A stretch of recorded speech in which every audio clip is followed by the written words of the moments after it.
Oh my god, as if! This video is very kindly sponsored by DistroKid. I'll be talking about them later in the video. Hello, welcome to this video. My name's Dan, aka Lucent. I'm a singer-songwriter, and today I'm going to be reacting to Crybaby by MELANIE MARTINEZ. Let's go. Okay, so the month is May. As I do at the beginning of every single month, I put a poll up on my YouTube channel and I discover a brand new artist every month. So far, I've done Phoebe Bridgers, Conan Gray, Rina Sawayama, and Halsey, and they were all really good discoveries, honestly. You have not led me astray yet. And this month, you voted for MELANIE MARTINEZ. I literally know nothing about her. I seem to remember seeing her name floating around on YouTube, but I don't think I ever clicked for some reason. I only got Spotify a couple of years ago. So before then it was I had to buy an album. So this is one of those albums that I never actually heard, but I'm going to rectify that now and I'm going to do it for all of you. Yay. So this month, I am being sponsored all month long by the wonderful people at DistroKid. Once again, they've been really great supporters of my channel. I've used them for quite a while. DistroKid is an online music distributor. You can upload song, album, any kind of music, and they will distribute it to all of the top streaming services, including Spotify, Apple Music, iTunes, and you can also get it on TikTok and Instagram audio so that you can actually connect it to your TikToks and Reels. And that is a really big thing because at the moment, the best places to get your music discovered are on TikTok. So you can sign up for the first plan, which is the musician plan, which is $19.99 a year they charge. You can upload as much as you want and they don't take any cut. You get all of your royalties and they're a really, really good place to distribute your music, especially if you're new to the game. If you want to sign up for DistroKid, you can do so through my VIP link, which will give you 7% off the first year. I will leave the link in the description. Okay, let's start with track number 1. This is Crybaby, the title track. Oh, hello. Cool sample. Okay.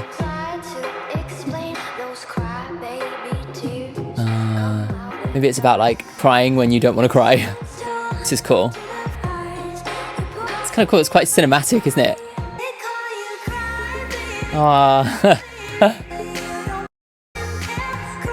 Yeah, don't care.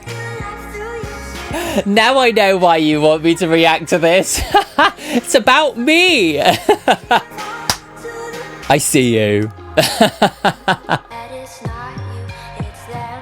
It's about kind of accepting your sensitivity, isn't it? You know, and saying that's what makes me me and I'm proud of it, you know? That's totally my vibe, you know that. Your heart's too big for your body. Oh my god, that's so cute.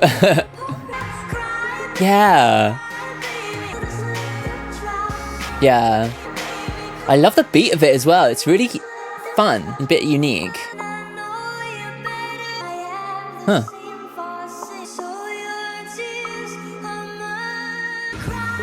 Yeah. Sounds like she's kind of connecting with somebody else who's also an emotional soul, you know? It's really hooky as well. It's cool. I like it. This is cool, yeah. It's really catchy. Cry, baby. Beautiful. Cool. That's a nicely written pop song and something that I really relate to. Oh, hello. Yeah. Oh my god. You guys, you knew, didn't you? You were I know, Dan needs to listen to this song because it is him. They call you Crybaby, but you don't even care. This person she's singing to, I think she's also singing about herself at the same time.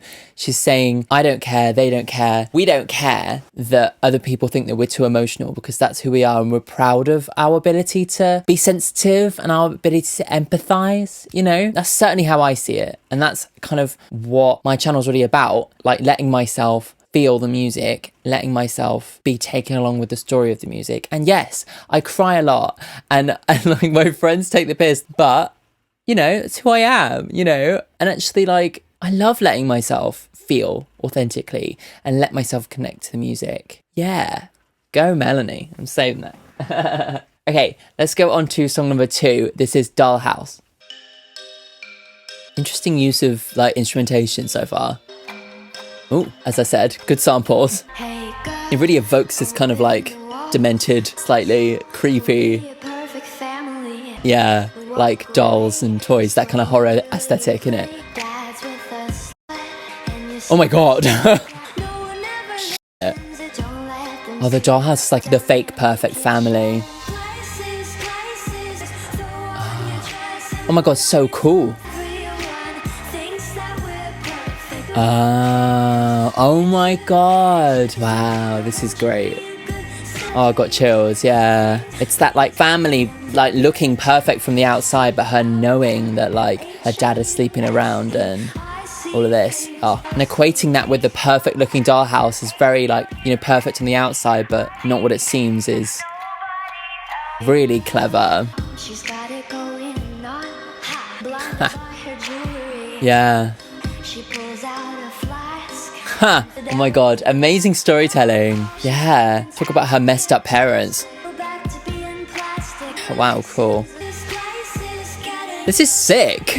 Yeah, it's like people are coming around to see everybody look good. You know, we are the perfect family. Yeah, this is really good. Like melodically, it's not expected, you know? That's so cool. What a great metaphor. That's great.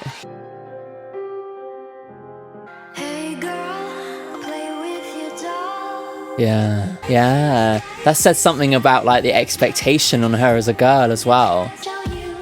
So cool. It's kind of creepy, isn't it?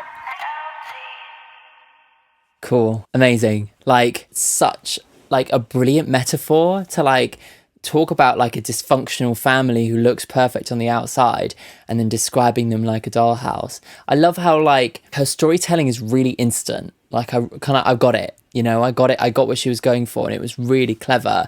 And even all the production, everything, it all adds to the storytelling, you know, like the egg timer, it's very like that kind of vibe, you know, slightly creepy, two in order, you know, that makes sense, but kind of evokes like the kind of kitchen, the kind of house, you know, that kind of thing too. But it all kind of tells this story of this girl who is looking at her parents. Her dad is cheating on her mum, and her mum is pretending like it's all right, but drinking from the hip flask when you're not looking. You need to put on this like fake face and pretend that everything is perfect so that everybody else thinks our family is perfect from the outside. It's really, really cool storytelling, and something that I think is relatable to like probably most people, because everybody's family has a level of dysfunction, really. Like, and yet like when you look on Facebook in general in life, it's quite easy to just see what's on the outside and assume that everyone has perfect family and perfect relationships, but that's not the case. Very cool. Love that. Right, okay, let's go on to song number 3. This is Sippy Cup.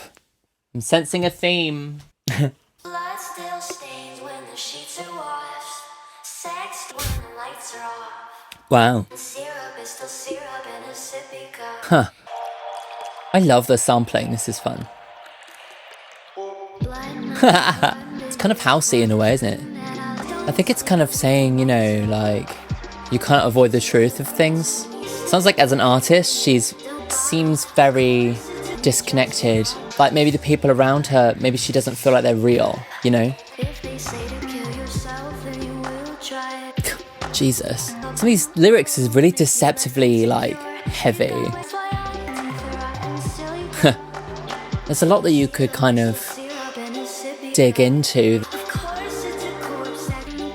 Wow. It's a corpse that you keep in the cradle. Jesus Christ. That's really dark. It's kind of twisted, isn't it? I quite like that though. Because she's really calling out fake people, you know? You can't avoid the truth. Can't avoid the depression.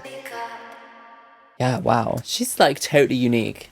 Like as an artist, it really feels like she's rebelling against fake niceties. This song is kind of a little bit of an extension of Dollhouse, I think, in that sense. Blood still stains, even when the sheets have been washed, you know. You can't avoid the real truth of it. The real truth of things are still there, even if you try and wash it off. Even though you put the syrup in a sippy cup, it's still syrup. It's still unhealthy, not what you're supposed to be giving your child, essentially. And you're hiding the fact that it's not healthy stuff. You're hiding the fact that it's syrup because it's got a lid and it's covered up, you know? The kind of comparison with human nature. Maybe it's about just, in general, people trying to cover up the perceived negatives of their personalities or things that they don't want to show to try and project something else that's not real. And it sounds like she's really kind of stuck on this. Give me realism. She seems starved of realism, you know? But it's so funny because like this whole album so far seems as if it's like kind of childish fantasy at the same time, you know? So cool. It's really concepty, isn't it? The name of every single song is something to do with being like childish, but the actual kind of reality of the lyrics, and some of the specific lyrics are so dark, like the corpse in the cradle, Jesus Christ. It's that kind of complete antithesis of childish innocence. It kind of gives it this kind of like horror movie vibe, doesn't it, in a sense? Very cool so far. Okay, let's go to song number 4. This is Carousel. Oh, Jesus Christ. You know what I said about horror movie? So clever though. Her relationship with someone, she can't let go. She's chasing this guy around in circles, or person around in circles, and she can't let go. You must be this tall to ride this ride. It's so cool. Will I catch up to love? I can never tell, yeah. So she's got some sort of relationship with somebody, and she's kind of like always kind of chasing the dream, but it's never actually happening. It's never coming together. Their relationship's never working, but she still feels like she's glued on. I love all the references to different kind of carnival, circus kind of stuff. She's extending these metaphors throughout the lyrics and throughout the production. And the instruments. It's really good.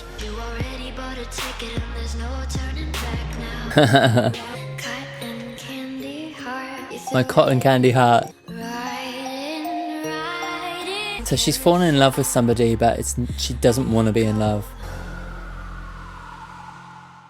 Really cool. I even love like how even things sound like they're going around in circles in the stereo field. It's so clever. Like every single element of each of the songs really adds up to this overall metaphor. It's super clever. Yeah, I love it. Really cool. To use like music that sounds like the carnival and all the lyrics like, you know, you must be so tall to ride on this ride. The ride being love, the ride being the carousel that she's stuck on because she's in love with this person, but it's never going to work. They'll just keep on going round in circles. But she's stuck on because she's fallen in love. You know, it's a little game until someone falls in love. You know, it's just like so cool. You can tell that she's really thought out every single element of the song. Okay, let's go on to song number 5. This is Alphabet Boy. It's like the whole album is a concept album. You know, all these relations to being a child. Yeah, all the more metaphors about being a child. It's so clever.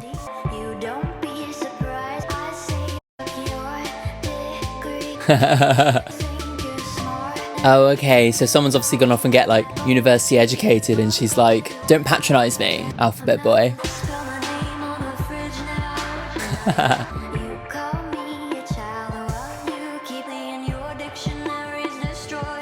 Maybe she's dating this person. This person obviously thinks that they're better than Melanie. Maybe it's a little bit of a brag song, isn't it? It's like a little kid's brag song, you know? So cool. Strings, amazing.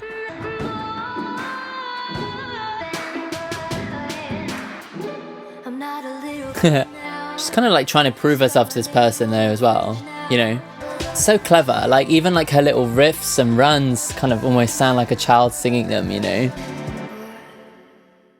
Yeah, really cool. Yeah, it sounds like part kind of brag song, you know, look how big I'm getting, you think you're so much better than me, but I can spell my name on the fridge now, you know. It's really clever, like equating like her kind of success to like, you know, what would a child find a success, and kind of making that the lyric and making that the kind of metaphor. But and then also like this Alphabet Boy is obviously this guy who is educated and thinks that he is better than her because of that. He has all this posh poetry and he's always showing off about how intelligent he is. And she's like, well, I'm going to do better than you. So how about you reel your neck in, basically. Okay, let's go on to song number 6. This is Soap. Okay. Oh! I think I left the faucet running. Notice all your fingers pruning. Trying to keep the water warm. It's like she's tired of looking after this person. Oh yeah, feeling like somebody is shutting her up. Oh my god, as if! This is so cool. Who makes a frigging like drum loop out of bubbles popping? It's so clever. It's so cool. Oh my god. Let's just end it all. It sounds like she's tired of having to be who she's supposed to be. You know, she's obviously said something, she's retorted, she said something maybe unwomanly or whatever, maybe something rude, something very opinionated, and now she's like, oh god, now I'm being like reprimanded for it, and I have to wash my mouth out because I've been rude, you know? It's that kind of pressure to not speak her mind. Amazing! Who does this? Talk about unique.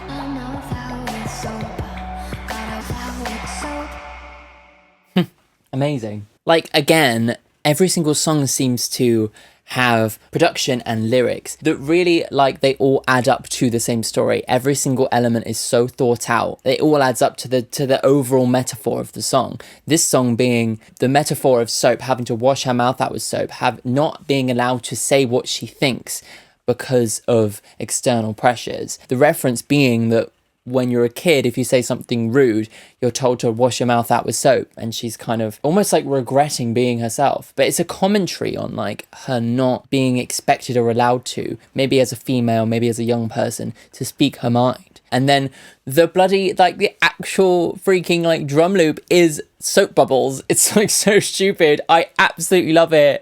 It's like amazing, isn't it? It's so creative. Okay, let's go on to song number 7. This is Training Wheels.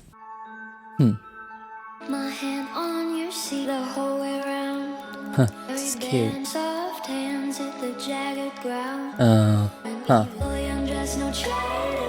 Oh, beautiful. Oh, nice. Sounds like she's singing maybe to like a brother or a sister. It's kind of like letting go, isn't it? She looks up to this person, it sounds like, doesn't it? Oh, someone she's in love with then. Yeah. So she's like writing this love song for somebody, not knowing how to speak to them. Yeah. She looks up to this person who lives their life with no training wheels on, you know, and she's like, I'll pull off my training wheels just to kind of go with you, you know? It's really nice. Cute. This album is like 6 years old, right, at this point, but it sounds really current, doesn't it? So she was ahead of her time. Very cool. It's almost like she's picked these things she wants to sing about on each song, and she's kind of said, how can I tell that in a way that is kind of adult feelings in a childlike frame, in a way? And that's another one. Adult feelings, real like love for somebody, not knowing how to talk to them about it, and kind of framing it as if it's somebody looking up to someone else for being able to ride their bike without the wheels on, you know? It's really sweet and really unique. Beautiful kind of artistry, metaphorical storytelling. Yeah, love it. Okay, let's go on to the next song. This is song number 8. This is Pity Party. Ooh, okay. The production's really cool. I'd say that every single song.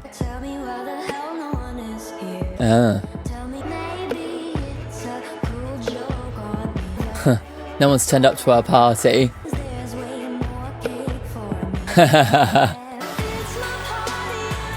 Oh, okay. Haha, clever. It's like reframing that it's my party and I'll cry if I want to into a different kind of story. I wonder like what the kind of metaphor is about in this one. Maybe it's about being okay on your own, you know? I'll cry until my pity party's in flames. It's so kind of like impetuous. I think it's about kind of like, she's trying to tell herself that she's okay on her own, she's an independent person, but like, she's dying, you know, she still feels lonely.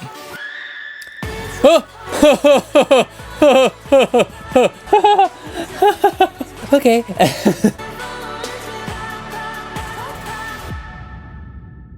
Amazing. I think the party burnt down right at the end there.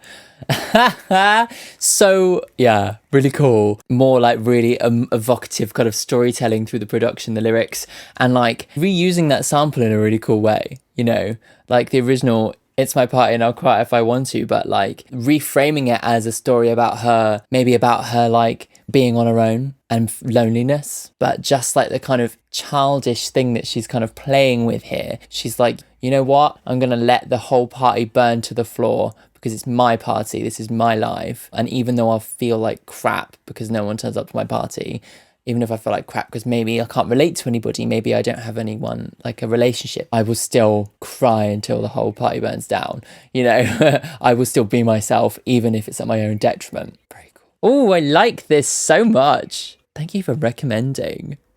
So I've added this one to my current bops playlist. If you haven't checked out my videos before, I have like a regular Spotify playlist, which is basically what I'm listening to at the moment. If you want to follow that playlist, I'll leave the link in the description. Let's go on to song number 9. This is Tag, You're It. Ooh, sounds like she's a robot or something. Oh God. Shit.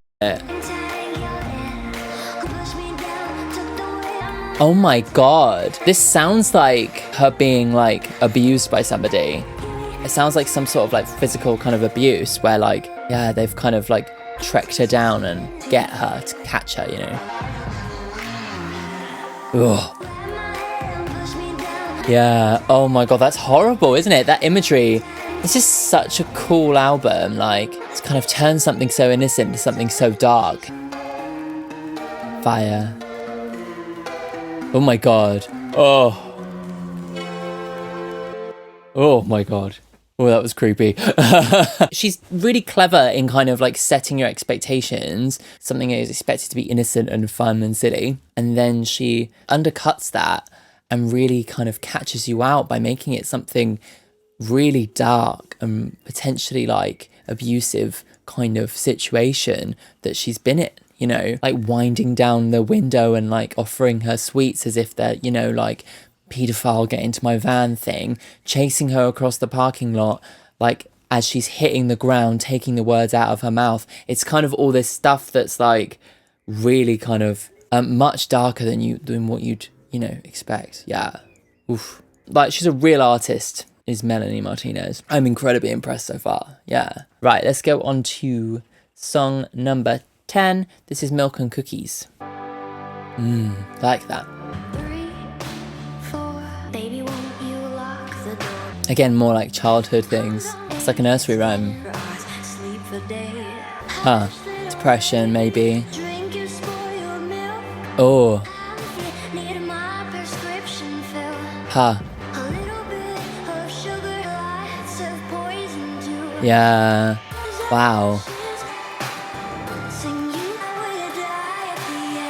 Oh my God. Sing you a lullaby where you die at the end. Jesus Christ. Maybe it's about, maybe the milk is alcohol and the cookies are drugs. It's my thought. Funeral. Wow. Wow. This is so crazy. I wonder what she's talking about. It seems to be alluding to depression, death, addiction. That synth is very like old horror movie, isn't it? There's like so many things that this could be. Another thought is that it sounds like she's singing from the perspective of somebody maybe with postnatal depression. Wow, that's mad. Again, like so dark and creepy, but like brilliantly done. You know, let me know what your interpretation is for each of these songs. I'm not 100% sure what I think that song was about. Like, there's many things that it could be. Like the spoilt milk and the cookies that were sugar but full of poison. It's like things that are supposed to be good that have a drawback, that have a dark side. That was why I thought maybe it was like alcohol and drugs, you know? It's like the high, but then there's the hidden low, the hidden cost. Yeah. Huh. Let me know what you think. On my reaction last week, the Lana Del Rey one, Like, so many people had such like amazing things to tell me about all those songs that I never knew. And it was absolutely fascinating reading through all your comments. So yeah, make sure to let me know what you think. Okay, let's go on to song number 11. This is Pacify Her. I feel like I've heard enough of these songs now that I see that title and I'm like, this doesn't sound good. Oof. So creepy. It's like the kids, one of those boxes, music box.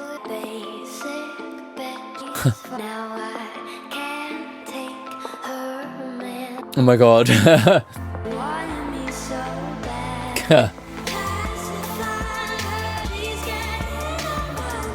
So this guy is cheating on his girlfriend with Melanie, and she's telling him, you know, tell her what she wants to hear. Maybe dump her so you can be with me.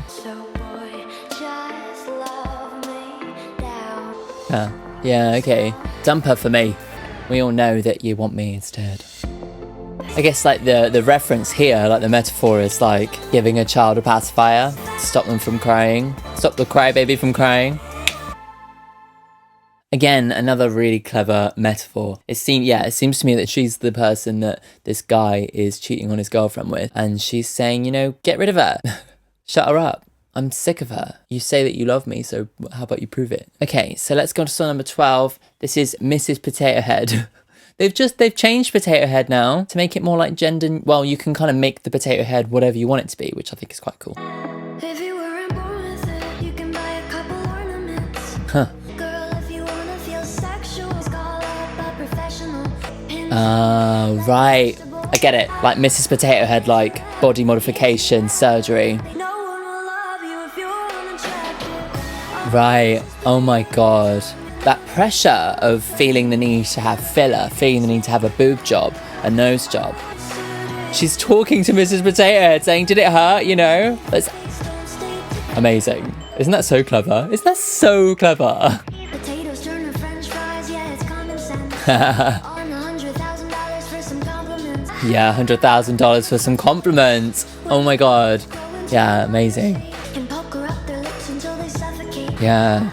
That's like a reference to like Instagram, you know, not being real, you know? Oh my god. How we're teaching our girls that like what you look like in a picture is like what you should be judged upon. And you can do anything you want to a picture, but it's not real. Until you do this, until you get to the point where you have plastic surgery, which is madness, in my opinion. She's a really unique songwriter, so creative, like to make these like mental leaps, you know? Is it true that pain is beauty? Does a new face come with a warranty?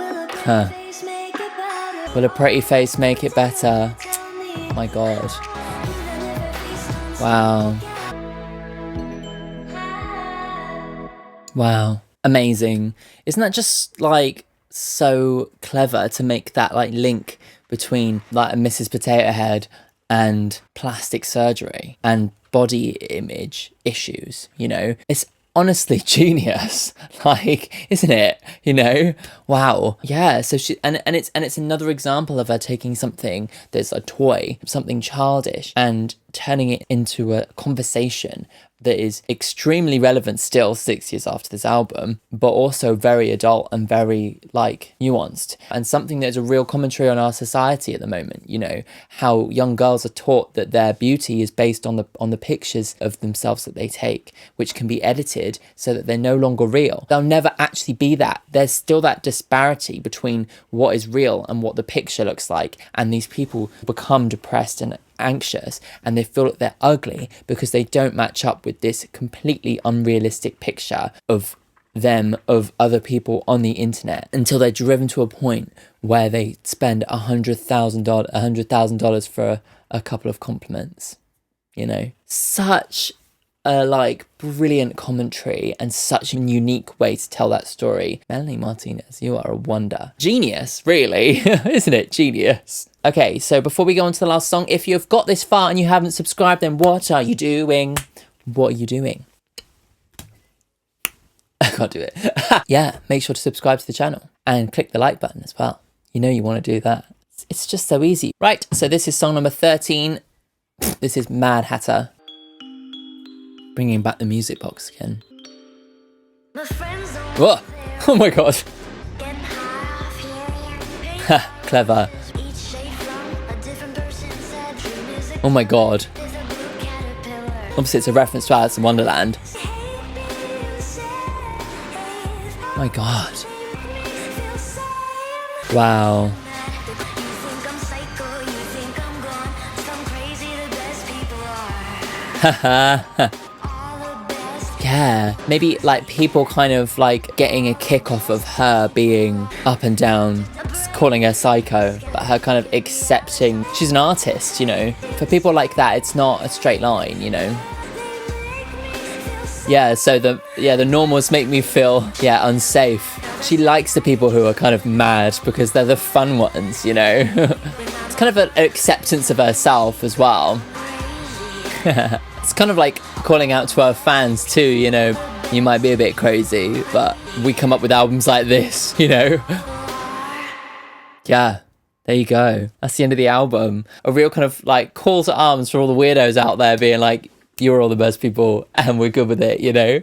Totally love that. So good. Like, I love how that's just a big kind of self-acceptance message for her, isn't it? You know, you may think that I'm kind of crazy, as it were, but actually, like, that's just who I am. I'm creative. I'm out of the box. And actually, I feel much better around other people who are also out of the box, people who are creative and weird. And yeah, we might have our dark times, but life is so much more exciting and fun around us, you know? And actually, like, we're just being who we are. We're just being authentic. Like the rest of the album, another like real kind of like, you know, Mad Hatter, it's a reference to Alice in Wonderland, a kid's book, which is actually kind of the ultimate kind of metaphor for this album, because Alice in Wonderland in itself is a kid's book that has a very adult storyline hidden in the background, you know?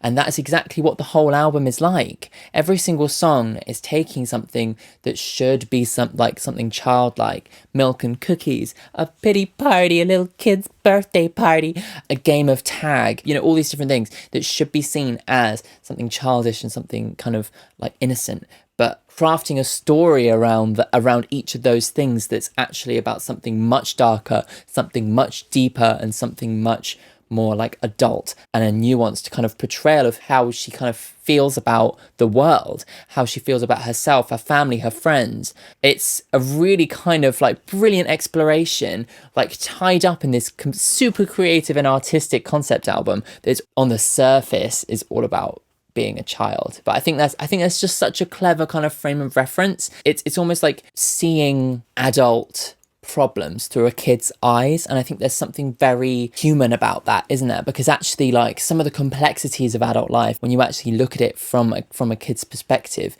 it's actually a bit bonkers. Do you know what I mean? And that's what this album feels like. It's almost like a kid is writing it, looking at all these like crazy bullshit that's going on in the world and saying, this is nuts. Totally fascinating. I love it. Yeah. Such a unique piece of art. Yeah, absolutely fabulous.